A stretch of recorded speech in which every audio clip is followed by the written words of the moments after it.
Halo pemirsa Sinpo TV dimanapun Anda berada, jumpa lagi bersama dengan kami di dalam program Beken, Bisnis Elit dan Keren. Di mana program ini akan membahas mengenai bisnis dan juga komunikasi, baik yang baru memulai berbisnis, yang sudah berkembang, ataupun yang ingin melebarkan sayap bisnisnya. Bersama dengan saya, Roni Francis, seorang bisnis maximizer, dan tentunya saya tidak sendiri di studio, sudah ditemani di sini bersama dengan seorang speakerpreneur, Coach Doni De Keizer. Halo Coach. Yes, luar biasa, mantap. Yes. Oke, ada 3 kali yes ya. Dahsyat, luar biasa, semuanya ada ya. Cuan ya. Tiba-tiba itu jadi mendadak banyak sekali ini ya, kreativitas yang ada ya. Biasanya ada 2 hal. Oke. Ya, satu orang menangkap peluang, yang kedua kepepet. Kepepet. Nah ini sesuai juga dengan topik yang akan kita bahas nih Coach. Ya, kepepet juga. Tapi judulnya di sini adalah mendadak berbisnis. Jadi banyak orang yang namanya mendadak berbisnis itu bukan karena dia merencanakan dari kecil.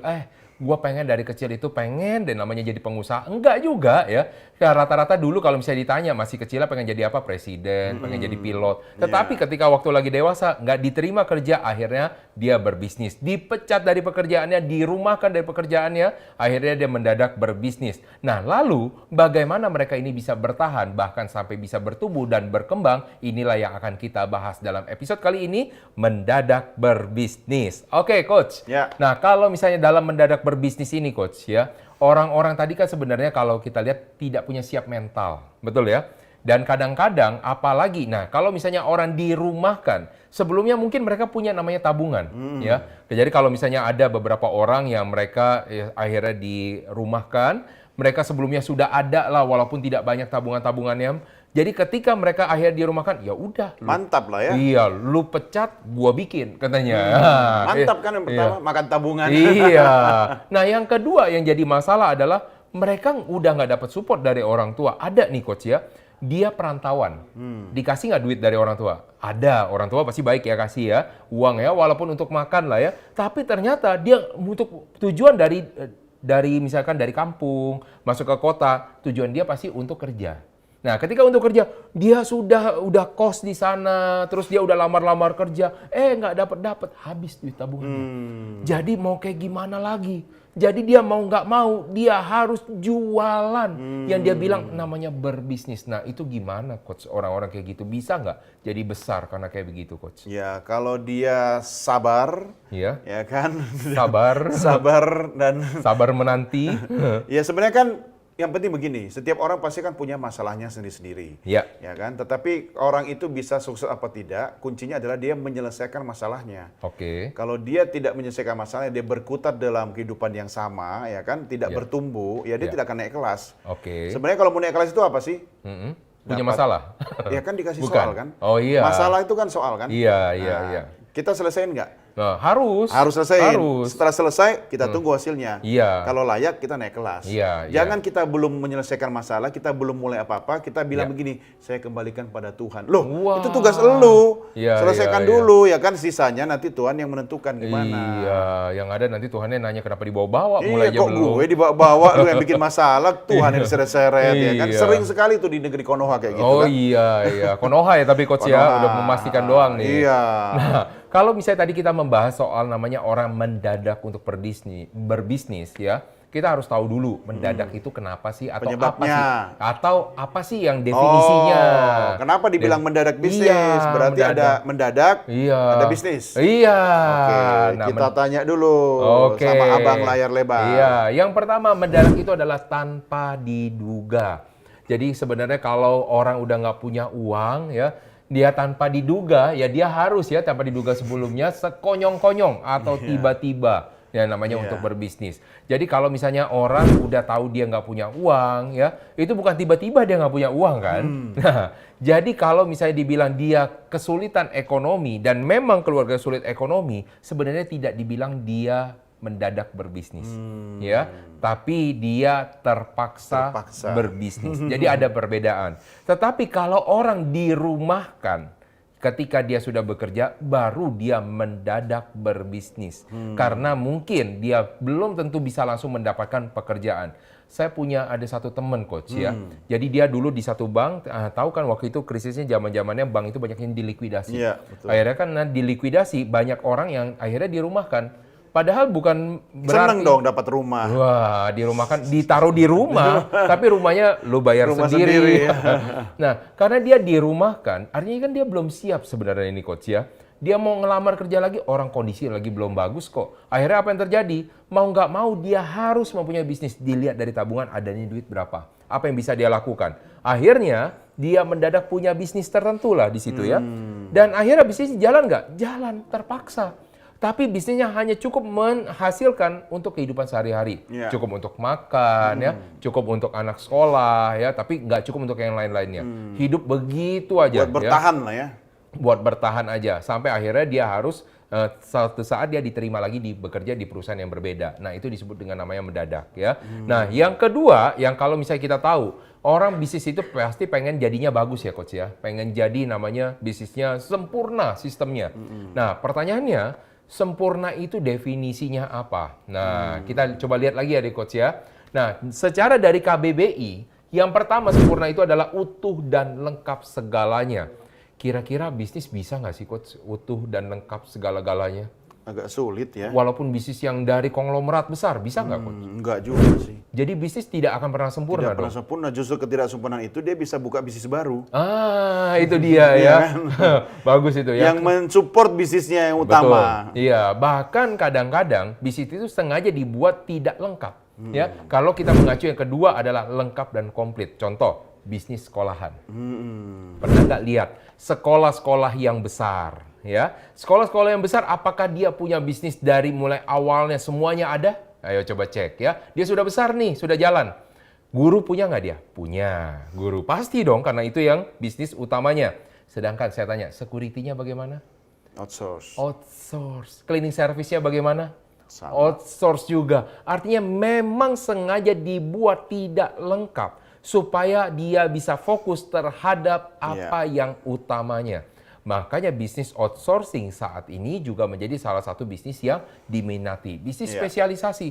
Siapa bilang dulu bisnis cuma buat bantu-bantu orang aja? Nah, saya ada satu orang nih Coach di Instagram. Ya mungkin Anda tahu juga kali ya. Oh itu. Iya, oh si itu. Iya itu. Jadi dia ini kalau misalnya Anda lihat pesuruh, kesannya itu mewah nggak sih Coach kalau pesuruh? Ya kesannya enggak. Enggak mewah Tapi pesuruh dia jalanin bisnis itu ya. Tapi dia membuka, disuruh secara online. Iya. Akhirnya banyak orang yang menyuruh dia secara online. Bahkan dia mengajak teman-temannya menjadi pesuruh di online. Nah, bisa jadi bisnis nggak? Bisa jadi bisnis. Maka sempurna itu belum tentu harus sesuatu yang bagus untuk bisnisnya ya. Yang ketiga, selesai dengan sebaik-baiknya. Nah, kalau kita bercerita ini soal project Coach, mungkin bisa. Tapi kalau bisnis diselesaikan sebaik-baiknya, pertanyaan bisnis itu emang pernah selesai? Nggak pernah kan? Nah, bisnis kita nggak mungkin kita mendesain bisnis cuma 1 tahun, 2 tahun. Tapi kan Coach Doni pernah waktu kita bilang, bisnisnya 3 tahun doang aja. Apakah berarti bisnis tersebut sempurna diselesaikan dengan 3 tahun selesai? Musiman. Nah, bisnis musiman kayak gitu, apakah berarti dia menyelesaikan dengan sempurna 3 tahun? Ya enggak juga sih. Kenapa? Ya karena dia ganti bisnis lain. Tapi bisnis yang itu sempurna yang dia jalankan ya dia sempurnakan, dia selesaikan. Karena memang sejak awal targetnya cuma 3 tahun. Nah, tapi dia sempurnakan dengan keuntungan. Bukan dengan kerugian. Iya. Tapi pernah nggak Coach, maksudnya dari semua bisnis yang dijalankan, walaupun di musiman, ada bisnis yang 3 tahunnya rugi? Ada 3 tahun. Oh, tetap ada. Iya. Oh, ada. Jadi nggak semuanya untung artinya. Nggak semuanya untung. Tapi kalau dia perencanaannya matang dan dia kan memainkan momentum. Misalnya pada saat sekarang orang sukanya apa gitu kan, ya dia sudah pasti berhitung. Iya. Ya, dia pasti untung. Jadi pasti ada lah hitung-hitungan khususnya ya. Oke. Nah, yang terakhir di sini arti dari sempurna adalah baik sekali atau terbaik. Nah, kalau kita berbicara, ada nggak sih suatu produk terbaik Coach? Walaupun orang bilang ya, namanya kecap kan selalu nomor 1, Coach. Iya, betul. Pertanyaannya, ada nggak sih bisnis yang betul-betul terbaik? Nggak ada yang bisa ngalahin. Ada nggak sih? Produk elektronik saya cari-cari, kayaknya dari ini ada lagi yang lebih bagus ya. Bahkan ketika dia memang sudah menjadi leadernya, ada bisa tiba-tiba muncul satu lagi yang bisa lebih baik lagi. Itu dari elektronik, Coach. Tapi kalau dari segi komunikasi, Coach, sama juga. Pembicara, sama. Ada nggak pembicara terbaik? Karena ada, tapi setelah itu ada lagi yang lebih baik, ya kan? Berarti tidak pernah ada yang ujungnya dong, tidak ada yang batasnya langit, sky is the limit. Karena kan peradaban manusia berubah, berkembang, bertumbuh, ya kan? Ilmu manusia juga bertambah, ya kan? Pengalaman manusia juga bertambah. Jadi pastikan ekspektasi orang makin tinggi. Jadi ketika satu dianggap sudah terbaik dan sempurna, akan muncul lagi yang lain yang merasa lebih baik dan lebih sempurna. Begitu seterusnya. Jadi tidak akan pernah namanya bisnis itu yang terbaik, tidak akan pernah. Nggak ada. Saat itu, ya kan, mungkin dari berbagai indikator penilaian bisnis dia yang terbaik. Tapi apakah selama-lamanya? Tentu tidak, Ferguson. Nah, ini mungkin kita juga harus berkaca. Anda pernah mendengar yang namanya Lehman Brothers. Lehman Brothers udah usianya berapa tahun? 100 tahunan ya. 100 tahunan. Kalau lama, tidak menjamin bisnis tersebut akan bisa bertahan. Jadi Anda tidak bisa bilang, oh perusahaan itu udah 10 tahun lebih. Enggak kok, 100 tahun aja bisa bangkrut. Kan? Betul. Jadi nggak bisa Anda bilang, wah kalau saya kadang-kadang kan gini Coach, ada di dalam satu pelatihan bisnis nih Coach ya. Saya nggak menyebut pelatihan bisnis yang mana. Dia bilang, kalau Anda sudah menyelesaikan tahun pertama, berarti Anda sebenarnya sudah mulai aman. Tapi kalau Anda sudah menyelesaikan tahun kedua, Anda lebih aman lagi. Anda paling aman sudah melewati 5 tahun. Anda pasti akan bisa bertumbuh. Bener nggak? Nggak kayak juga. begitu. Iya. Karena pastinya setelah dari 5 tahun, masalah orang akan berbeda. Generasi berbeda, era berbeda. Zaman dulu kan nggak ada zamannya digital, betul ya? Kalau zaman dulu kita masih tetap mau mengusahakan, oh semuanya harus ada kita datang. Bahkan sekarang orang sudah mulai, kalau misalnya rumah kan dulu zamannya yang paling dulu banget. Harus datang, lihat tempatnya, cek sana sini, bahkan datang ke tempat kantornya kan Coach. Sekarang sudah ada namanya virtual tour. Virtual office pun ada. Virtual office. Orang kerjanya ya tidak perlu di kantor. Iya, dan yang berikutnya ada juga virtual assistance. Betul. Yang jawab-jawab bukan lagi manusia. AI ya. AI. Ada juga virtual wife. Wow. Loh, di Jepang itu ada ya? Ada.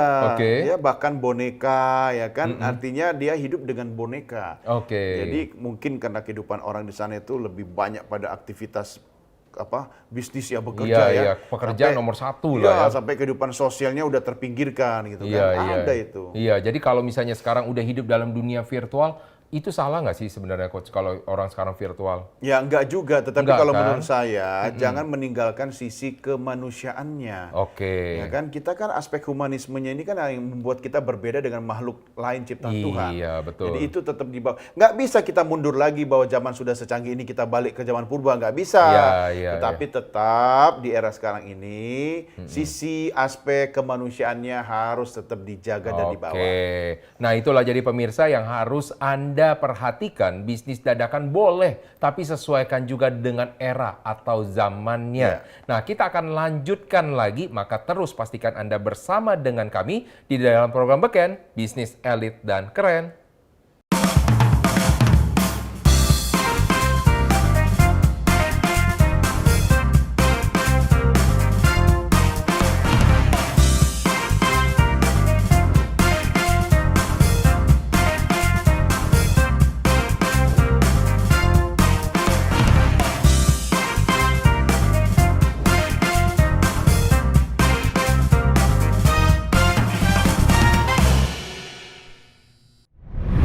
Baik pemirsa, masih kita akan tetap lanjutkan dalam diskusi kita adalah mendadak berbisnis.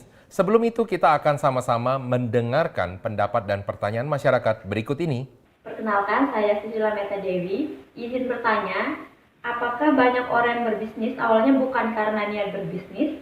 Terima kasih. Halo Coach Roni dan Coach Doni, perkenalkan nama saya Rifka. Pertanyaannya, apakah bisa kita berbisnis tanpa perencanaan? Terima kasih. Halo Coach Roni dan Coach Doni, aku Mesya. Di sini ingin bertanya, apakah ada keberuntungan bagi orang yang memulai bisnis tapi tidak ada tujuan awal? Sekian, terima kasih.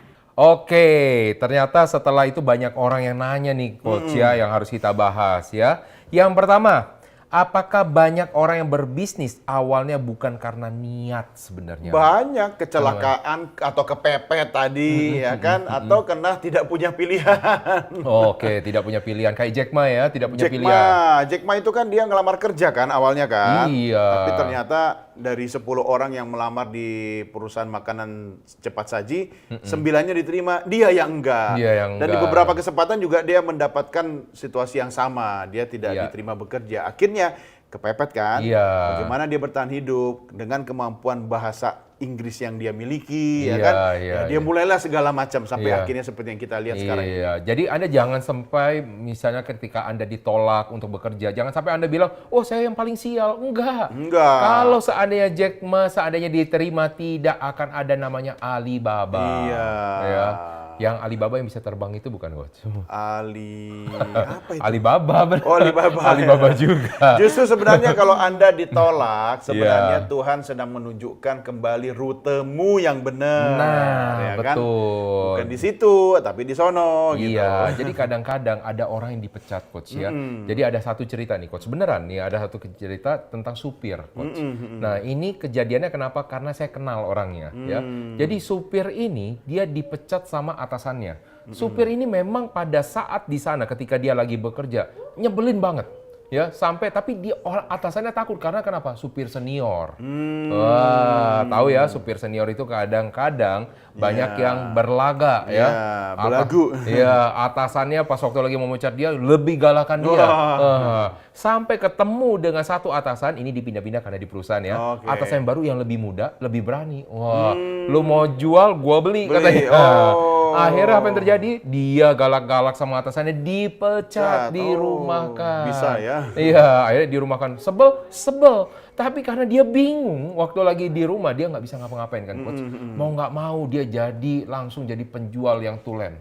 Wah, kenapa? Kulkas dia jual, lemari dia jual, semuanya dijual, sepeda motor dia jual. Cepet banget lakunya ya? Cepet banget. Katanya nggak bisa jualan, tapi dia bisa jualan di sana. Tapi yang menariknya lagi, dari hasil jualan ada sisa uangnya kan, Coach. Dari sisa uangnya dia coba berbisnis kecil-kecilan. Dagang. Nah, akhirnya 1 tahun kemudian dia datang lagi kepada orang tersebut. Dia ucapin, Pak, makasih ya Terima Pak. kasih. Ya, kalau dulu Bapak nggak pecat saya, mungkin saya nggak akan bisa berbisnis kayak sekarang. Sekarang saya udah kayak gini, ini hasil dari saya, produksi saya, dan ini ternyata enak makanya dibeli.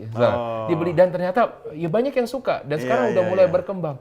Mantan supir, ya. Jadi jangan sampai ya Anda setiap kali melihat segala sesuatu yang kesannya di depan mata, wah ini saya diremehkan sama orang, ya. Suatu saat Anda punya bisnis Anda sendiri. Nah itu yang pertama ya. Yang kedua, apakah ada keberuntungan bagi orang yang memulai bisnis tapi tidak ada tujuan awalnya? Ya, kalau menurut saya, keberuntungan bisa kita ciptakan. Salah satunya dengan membuat tujuan. Iya dong. Nah, tapi ini dia emangnya si Untung yang di majalah kita waktu kecil itu, Paman Gober dan Untung. Iya kan? Bisa. Kita mau jadi orang beruntung nggak? Mau dong. Jadi orang hoki nggak? Mau. Bisa. Kita bisa ciptakan jalur menuju hoki. Salah satunya dengan punya goal, punya tujuan, punya visi. Tapi kalau dia tujuan awalnya nggak ada nih, Coach, katanya. Ada nggak keberuntungan? Ya, lakukan dengan keikhlasan dan kebaikan. Maka kita akan dekat dengan keberuntungan. Wah, benar. Tapi itu bisa dicoba. Iya.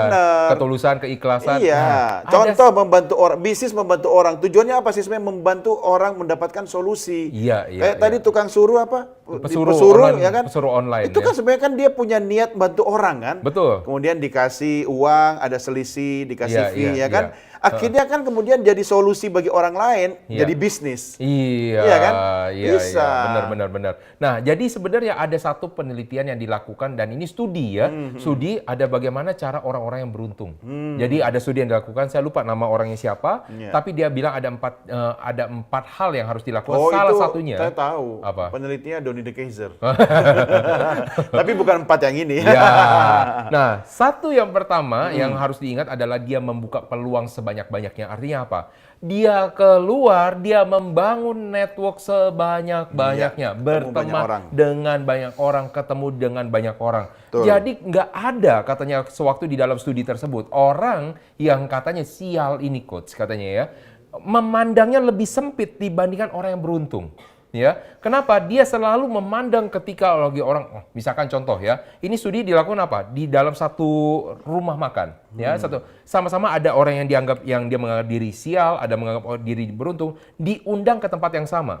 Orang yang sial datang ke tempat orang tersebut, ngapain sih gue disuruh datang ke situ kan? Dia nggak mendapat apapun di sana, ya. Sedangkan orang yang beruntung ketika waktu lagi di jalan, ya, dia mendapatkan di depan tempat tokonya ada uang yang terselip.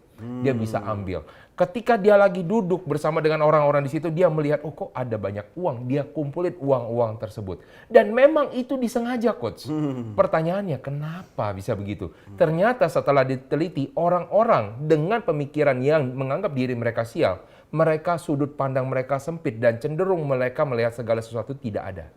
Sedangkan orang-orang beruntung selalu mencari namanya peluang. Nah, itu jadinya Coach ya. Jadi membuka network sebesar-besarnya. Yang ketiga nih Coach, ya, apakah boleh kita berbisnis tapi nggak punya rencana? Boleh aja, tapi saya tidak jamin akan berakhir di mana nanti bisnis itu. Maksudnya bisa jalan dan berakhir, atau berakhir ke alam rimba yang nggak jelas. Ya, jadi menurut saya sekecil apapun atau bisnis apapun yang Anda lakukan, mulai dari hal kecil, buat perencanaan. Harus ya. Ya, saya ingat kata-katanya Winston Churchill ya. Jadi, Churchill bacanya. Churchill, ya kan? Kita harus membuat perencanaan. Kalau kita tidak membuat perencanaan, maka kita berencana gagal. Jadi kalau misalnya Anda pengen berbisnis tapi Anda nggak punya rencana, jangan ya, Dek ya. Jadi jangan coba-coba begitu. Apalagi Anda bilang Anda orang yang beruntung tapi tidak punya rencana. Jangan ya, Dek ya. Itu namanya BODOH. Tetapi ada caranya dong Coach. Kalau misalnya orang-orang ini mendadak tapi kan harus punya namanya kepercayaan diri. Biar pede. Biar pede. Ada. Gitu. Gimana? Nih, tanya sama layar lebar. Wow. Ada strategi komunikasi pede. Ya kan? Gimana tuh? Yang pertama, tentukan goal dan tujuan. Kenapa? Orang kalau ngomong aja nih, bukan bisnis doang nih.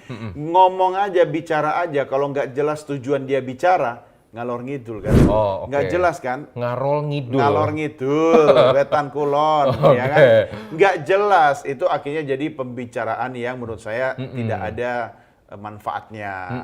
Ya kan, berapa lama sih orang bertahan dengan kita dalam sebuah pembicaraan yang ngalor ngidul? Ya nggak akan lama. Setelah itu tidak akan ada manfaat, orang merasa tidak perlu lagi bicara sama kita. Ya kan? Apalagi itu bisnis. Kalau bisnis tidak punya tujuan, tidak punya goal mau kemana, maka lebih baik Anda jangan jalankan bisnis Anda. Itu yang pertama. Yang kedua, informasi dan data adalah kunci. Kunci informasi dan Kalau data. Anda punya data dan informasi, Anda akan lebih confident dalam menjalankan bisnis Anda. Kalau Anda punya informasi yang banyak di kepala Anda, maka pembicaraan Anda pun lebih percaya diri. Kalau Anda memiliki data dan informasi, maka bisnis Anda akan bisa dikembangkan dengan baik dan bisa membuat bisnis Anda makin lebar. Wow, tapi saya pengen nanya nih Coach, justru karena gara-gara ini Coach, informasi dan data kita tahu dari mana benar walaupun kunci ya, kan bisa jadi wah ini ngaco kamu sumbernya. Kita terhubung dengan sumber informasi dan data, kita terkoneksi dengan orang-orang yang memiliki akses informasi dan data, makanya networking itu penting. Dan ada satu aspek nih, orang dalam. Orang dalam itu positif loh. Maksudnya semakin banyak kita berteman dengan orang-orang yang memiliki pengaruh dan posisi, ya kan, maka informasi dan data itu makin mudah kita dapatkan. Tapi bukan jadi jatuhnya karena itu berupa omongan saja, jatuhnya kayak bisa jadi hoax. Ya makanya ada datanya yang akurat, ya, informasi dan data itu dari lembaga atau sumber yang kredibel. Kalau datangnya dari orang yang nggak jelas ya jangan dipercaya. Hoax ya kan. Coba lihat pengusaha-pengusaha sukses sekarang ini. Apa sih yang salah satu indikator dia bisa sukses? Modal apa sih? Dia punya data. Contoh kenapa dia membangun properti di daerah ini. Dia punya informasi. Ini akan ada tembus jalan tol nanti. Ini akan ada kawasan apa istilahnya ekonomi khusus di sini. Dia punya informasi dan dia punya datanya. Makanya dia bangun di situ. Jadi ini yang bisa melihat perbedaan dari orang besar dengan orang rata-rata. Karena orang rata-rata bilang feeling saya. Feeling ya, Feeling. Nothing more than feeling.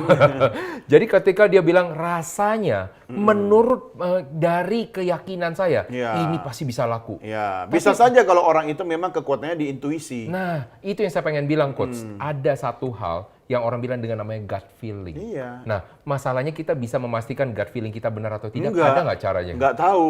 Sampai itu terbukti. Itu benar atau tidak. Itu kan intuisi. Ada orang-orang memang yang kuat intuisinya. Tapi intuisi itu juga disupport oleh data, informasi, pengalaman yang sudah dia alami. Nah, itu dia jadi kuncinya di situ ya. Jadi harus ada datanya. Makanya perusahaan yang besar, mereka tidak coba-coba ya. Mereka membeli.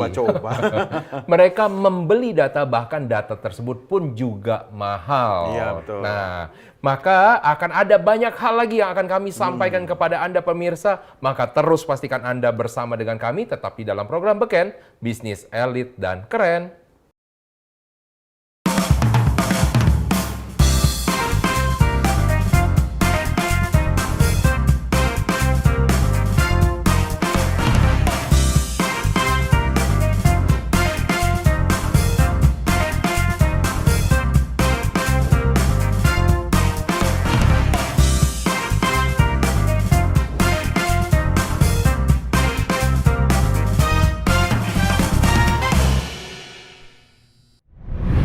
Oke pemirsa, masih tetap di dalam pembahasan kita. Jadi adalah mendadak berbisnis. Tentunya kalau misalnya kita udah bilang namanya mendadak berbisnis, kita nggak mau dong walaupun udah mendadak, terus kita pengen rugi. Nggak ada yang mau ceritanya. Jadi gimana dong caranya kita supaya walaupun mendadak tapi tetap bisa dapat untung? Kita harus dengarkan dulu pendapat-pendapat tentunya dari leluhur-leluhur kita. Udah mati dong gue. Leluhur. Jangan. Yang masih hidup ya. Dari Eyang Doni gimana? Saya akan memberikan quotes of the day pemirsa dari saya hari ini. Kualitas komunikasi seseorang akan mencerminkan kualitas produk yang ditawarkannya.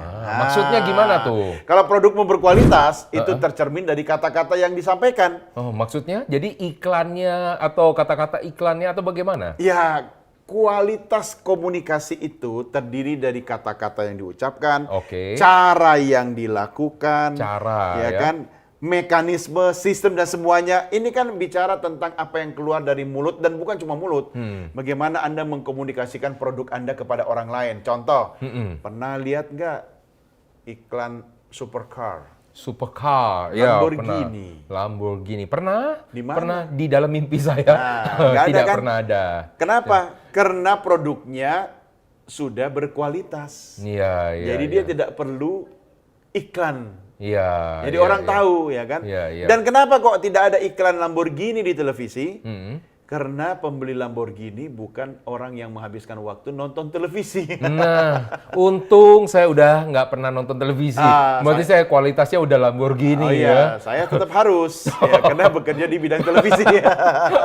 Jadi kualitas komunikasi orang itu dari kata-katanya. Kalau kata-katanya mahal, orang jadi percaya produknya mahal. Jadi maksud kata-kata mahal dia harus ngomong mahal. Enggak, mahal. Ya dia memilih selektif dong kata-katanya. Susah amat sih ngasih tahu ini. Iya, harus jelas kok, clarity. Iya, jadi kalau produk Anda mau dianggap sebagai produk yang berkualitas, maka ubah gaya komunikasi Anda. Ya, salah satunya adalah bukan merendahkan produk orang lain, tapi fokus pada kualitas produk barang jasa Anda sendiri. Jadi kita nggak boleh ngomong, produk sebelah tuh sebenarnya. Ya sebut saja mawar. Iya kan? Daripada sibuk pada kualitas kompetitor, lebih baik sibuk pada kualitas produk sendiri. Nah, itulah yang saya katakan, ubah kata-katamu. Dengan mengubah kata-katamu, mencerminkan kualitas apa yang Anda sampaikan. Salah satunya, kalau Anda sampaikan itu produk, barang, jasa, jualan Anda, maka dimulai dari memilih kata-kata yang berkualitas. Begitu. Jadi harus punya diksi yang banyak dong ya. Jadi jangan sampai Anda menggunakan, kalau pengen produk Anda mahal, Anda menggunakan bahasa-bahasa tongkrongan, jadinya kelihatannya murah ya. Oke, kalau dari saya ya, Wow, dari saya lumayan ya, butuh usaha. Masalah terbesar pebisnis bukanlah memulainya ya, tetapi mempertahankan dan membesarkannya.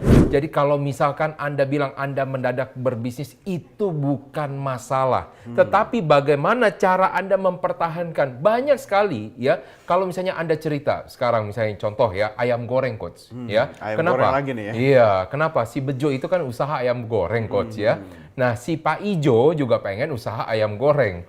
Tapi kalau misalnya Anda lihat, usaha ayam goreng ada nggak yang nggak laku? Usaha Ada. Ada. Ada. Di mana? Ayam yang nggak dijual. Kalau Anda lihat rata-rata usaha ayam goreng ya, Anda boleh cek pemirsa ya, orang-orang yang jualan ayam goreng tidak ada yang pembelinya. Pasti ada pembelinya. Ya itu yang ayam goreng yang mirip-mirip dengan ayam goreng siap cepat saji itu, yang tapi versi gerobakan. Iya kan? Ada juga kan? Ada. Tetap laku. Semua punya pasar. Saya sering beli juga. Lucu gitu loh, pengen merasakan. Iya. Nah, jadi artinya apa? Kalau misalnya seperti ini. Jadi Anda usaha bukan masalah keren-kerenan ya. Jadi kalau misalnya Anda bilang, aduh saya kan nggak punya gengsi nih. dong, masak ayam goreng. Iya, saya pengennya bisnisnya harusnya yang nggak pernah ada. Atau kafe, bilang jangan ngomong kafe, ya kan. Anda bilang kafe, ya kan. Janganlah ya, maksudnya yang biasa, yang paling dasar. Karena kenapa? Sebenarnya bisnis itu bukan karena kerennya, tetapi bisnis itu karena kebutuhan orang tersebut. Nah, contoh kenapa ayam goreng? Pertama, orang Indonesia suka konsumsi ayam. Itu dulu yang harus dipenuhi. Lihat, ada 270 juta penduduk di Indonesia. Tentunya itu bersama dengan bayi-bayi ya. Anda nggak bisa bilang bayinya makan ayam goreng. Ya, udah. Jadi kita suka juga namanya ayam goreng. Makanya kenapa banyak sekali Anda lihat franchise-franchise asing masuk di Indonesia itu ayam goreng. Bahkan ada juga orang yang membuat satu merek khusus untuk ayam goreng di Indonesia dan itu tetap laku di Indonesia. Kenapa? Orang suka ayam apapun jenisnya. Jadi kalau misalnya saya selalu bilang nih Coach ya, di komunitas untuk bisnis, terutama kepada kalian-kalian bisnis, kalau misalnya lu udah nggak tahu lagi caranya, lu bikin ayam. Mau caranya kayak gimana? Lu ayamnya tinggal diapain aja caranya? Mau digeprek, disambal, diulek, pokoknya Anda tinggal bilang. Ayam, ya? Pokoknya ayam judulnya pasti laku. Ya, kalau sampai Anda udah nggak ngerti lagi, sambelnya Anda macam-macamin. Sambel, Anda tahu di Indonesia, ternyata sambel ada dari Aceh sampai dengan Papua punya sambelnya masing-masing. Betul. Ya, jadi kita kaya akan sambel. Anda ambil aja satu, jadi ciri khas. Nah, itu yang bisa diambil ya. Jadi bukan masalah Anda memulai, tapi bagaimana cara Anda mempertahankan. Nah, ada satu merek nasi goreng, Coach. Nah, ini kebetulan karena saya kenal foundernya. Oke. Nah, jadi dia nasi goreng ini, ya karena pada saat awalnya ini nasi goreng kekinian, Coach. Nasi goreng kekinian ya tahu lah ya, nasi goreng plus dengan macam-macam topping. Akhirnya apa yang terjadi? Ya, ternyata jadi rame. Ketika jadi rame, dia buka banyak sekali gerai, cabang-cabang ya. Usaha waralaba. Enak tuh Coach ya. Bener kan? Cuannya kan di depan semuanya. Karena bayar franchise kan? Bayar franchise-nya di depan. Akhirnya apa yang terjadi? Dia lupa dasarnya bisnis namanya nasi goreng adalah bisnis nasinya. Nasi goreng. Nasi kemarin ya. Iya. Kalau lu nggak bisa bikin nasi gorengnya, lu punya banyak itunya percuma. Iya kan? Bukan masalah nama Anda yang besar, tapi masalah dari bahan bakunya itu sendiri. Apa yang terjadi akhirnya? Tutup. Punya gerainya hampir di beberapa di kota-kota di Indonesia, udah banyak tutup. Dan ini diulangi lagi dengan teman saya yang lain, kebetulan saya kenal, ya. Bisnisnya adalah mie kekinian. Sama jatuhnya adalah karena dapat duitnya di depan. Nah, memang bisnisnya adalah bisnis duit di depan, franchise doang. Makanya saya selalu bilang, ketika Anda mau masuk ke waralaba, maka pastikan dulu pasokannya, ya. Dan yang kedua, distribusinya, karena ini akan menjadi sumber kelemahan. Ketika Anda tidak kuat, apa yang terjadi? Kualitasnya menjadi tidak sama. Yang namanya waralaba, Anda pergi ke namanya satu waralaba, Anda pengen nggak? Anda beli misalnya misalkan contoh di mana ya, di Jalan Gajah Mada, Anda beli lagi misalkan di Jalan Kuitang, harusnya sama nggak? Harusnya sama Sama. rasanya. Kalau rasanya beda, apa yang terjadi? Iya. Orang udah nggak mau lagi beli kan? Nah, ini yang terjadi Coach. Dan ini masih sampai dengan sekarang banyak sekali diulang lagi. Maka pesan saya untuk para pebisnis, terutama ini untuk orang-orang yang MPP, Coach. Masa persiapan pensiun ditawarkan adalah untuk franchise. Hati-hati. Nah, hati-hati, karena franchise itu kelihatannya indah di depan. Iya. Nggak enaknya di belakang. Karena franchise sekarang kan tempat berlangsungnya Olimpiade kan? Hah? Tempat berlangsung Olimpiade? Iya, di franchise kan? Oh, Prancis. Oh, iya. Anda juga namanya orang di franchise kan? Iya. Tapi saya tidak diwaralabakan. Garing ya? Garing. Bapak-bapak ya? Iya, saya mikir dulu tadi. Nah, jadi kalau misalnya sekarang Anda udah masuk di dalam usia pensiun, Anda mau franchise, Anda lihat dulu ya. Yang Anda harus lihat bukan masalah enaknya, lagi-lagi saya bilang ya, ketika namanya franchise Anda dibawa ke tempat waralaba yang paling laku. Betul nggak? Iya. Jadi makanan di situ adalah yang paling enak. Ketika Anda franchise, nah saya harus kasih tahu ya, apa yang dialami sama klien saya waktu itu. Pertama, distribusinya tidak lancar. Nah, ini jadi masalah. Ketika distribusi tidak lancar, apalagi bumbunya sering nggak ada, sering banyak sekali masalah. Yang kedua, ini juga jadi masalah adalah support pemasarannya kurang. Ketika support pemasarannya kurang, Anda misalkan dari misalkan ABC, ya, ABC Fried Chicken, Anda ambil franchise-nya udah terkenal. Ternyata Anda juga tidak akan bisa. Anda di tempat tertentu Anda buat, tidak akan ada yang kenal dengan Anda. Tidak akan ada yang beli. Ini jadi masalah juga. Yang ketiga, Anda perhatikan waktunya. Dia memberikan namanya support. Karena sering sekali ya, Anda disupport tidak selamanya. Anda beli franchise berapa lama, Coach? 5 tahun. Ya, disupportnya 1-2 tahun. Lalu bagaimana berikutnya? Bagaimana kalau karyawan Anda keluar? Nah, ini akan menjadi namanya masalah. Jadi, saya bilang sekali lagi, kalau Anda mau menjadi seorang pebisnis, bukan masalah Anda mulai dengan franchise-nya. Maka kalau misalnya satu yang di restoran cepat saji itu, Coach, ketika dia mau mengambil franchise, maka disuruh apa? Dia terlibat operasional dulu. Yang bagian ngepel-ngepelnya, ya. Sehingga ketika misalnya terjadi sesuatu, dia sudah tahu operasional. Paham, ya? Iya. Nah, kalau jadi bisnis laundry franchise gimana? Nah, kalau bisnis franchise, kalau bisnis laundry yang mesti dilihat adalah dari mesinnya. Mesinnya dulu ya. Karena kenapa? Pakai tenaga manusia dia. Tenaga manusia. Maka dilihat manusianya. Ya kan? Yang kedua, kalau misalnya dia pakai mesin, maka mesinnya ini harus dilihat dulu. Berapa sering sih dilakukan namanya check up mesin, ya kan? Berapa sering dilakukan namanya cleaning mesin? Karena mesin punya namanya usia, ya. Dan kadang-kadang namanya coach ya, namanya mesin itu nggak harus setiapnya sama, ya. Setiap mesinnya sama. Ya, jadi setiap mesin yang kita beli usia 3 tahun, tiba-tiba kita dapat yang 1 tahun udah sampai rusak atau meninggal itu mesinnya ya. Meninggoy. Jadi maka pastikan Anda harus bisa mempunyai namanya perencanaan lagi untuk mempertahankan dan membesarkannya. Nanti akan banyak sekali yang kita akan tambahkan lagi tips dan triknya, maka terus pastikan Anda bersama dengan kami, pastinya tetap di dalam program Beken, Bisnis Elit dan Keren.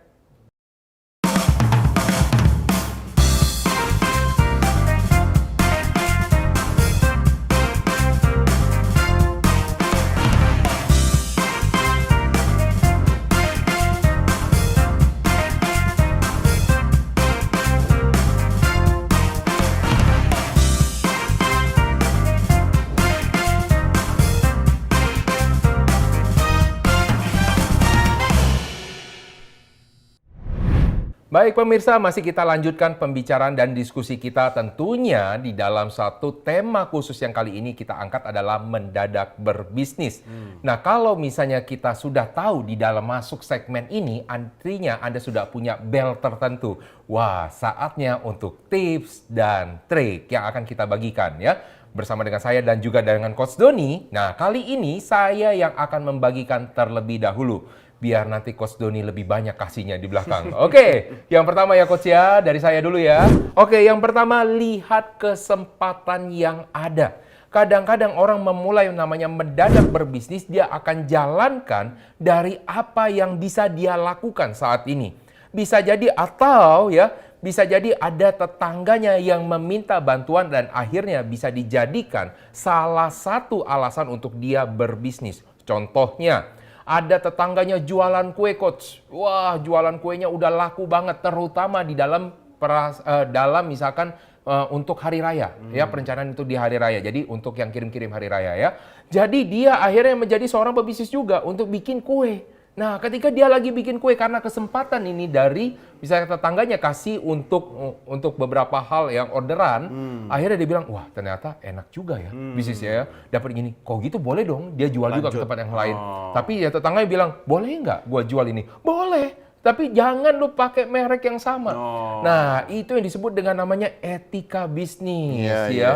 Jangan sampai di sana namanya ABC Fried Chicken. Di sini Anda jual lagi dengan namanya ABC Fried Chicken juga. Kalau Anda dia jual dengan ABCD. ABCD ya. Ingat beda. Tapi di dalam namanya branding tidak boleh 80% yang sama ya. Tambahin lagi EF. EF, iya boleh, udah 50%, udah boleh. GHIJ, udah. Oh iya.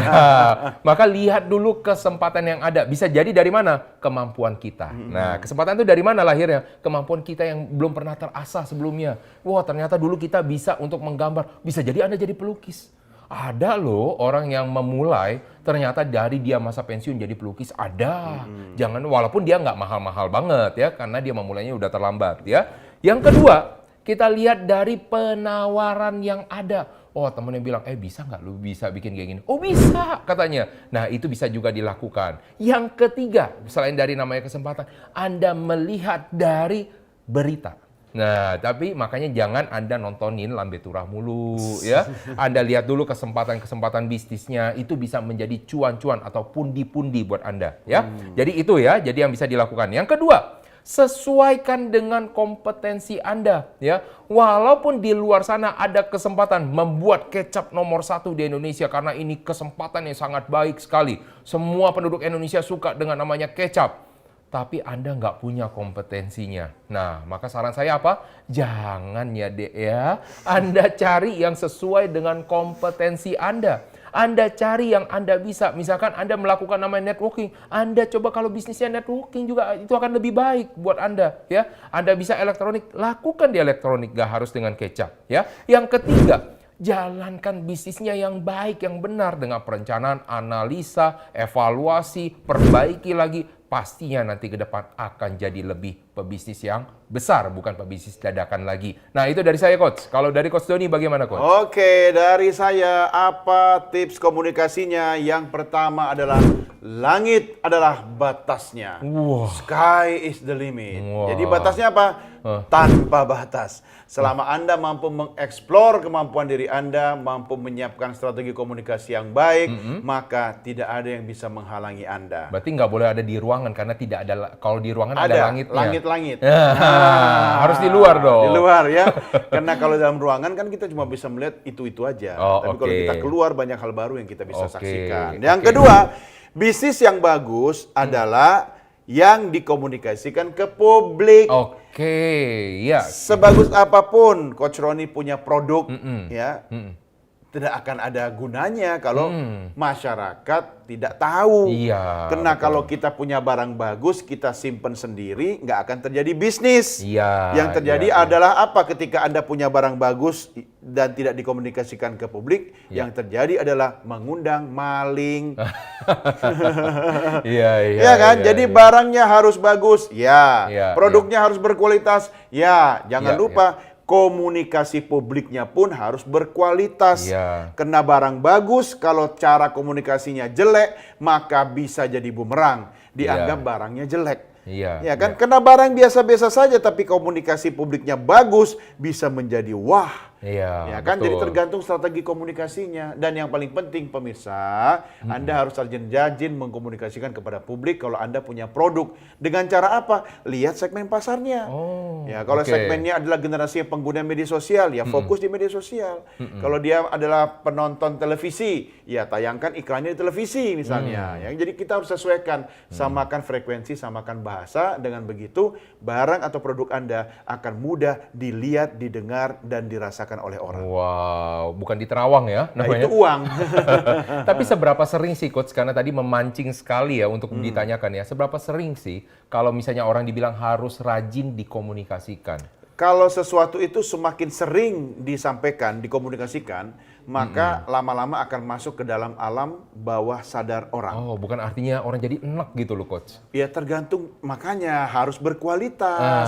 Kan saya pernah bilang di forum ini, jangan jualan, tapi edukasi orang. Ya kan, makanya komunikasinya berkualitas. Kalau komunikasi asal-asalan, ya kan, nggak punya kelas, itu yang dia dapat. Dan semakin sering dia sampaikan kepada orang, lama-lama kan dianggap sebagai sebuah kebenaran kan. Jadi produk inilah yang paling benar, produk inilah yang paling oke. Kalau mau apa-apa pasti yang terbayang secara alam bawah sadarnya produk itu. Iya kan? Contoh kecap nomor 1, ya kan?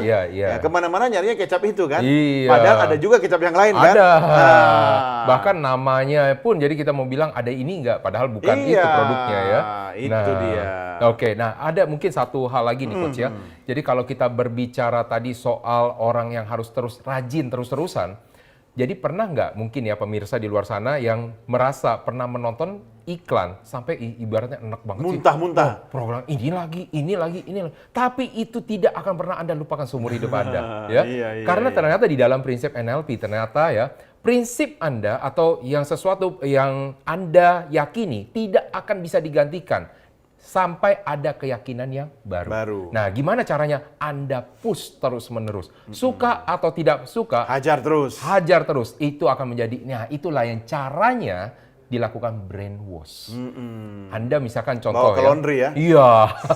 Kalau misalnya Anda merasa adalah Anda orang yang baik, Anda setiap hari di brainwash dengan misalnya kita harus seperti ini, terus menerus. Bahkan di dalam situasi Anda lelah sekalipun Anda dilakukan seperti itu, maka suatu saat itu akan jadi pada diri Anda. Nah, makanya pastikan ketika Anda mendapatkan sesuatu dari TV, sosial media, dari berita atau apapun, saring-saring terlebih dahulu. Jangan sampai Anda yang tersaring sama mereka menjadi korban dari mereka.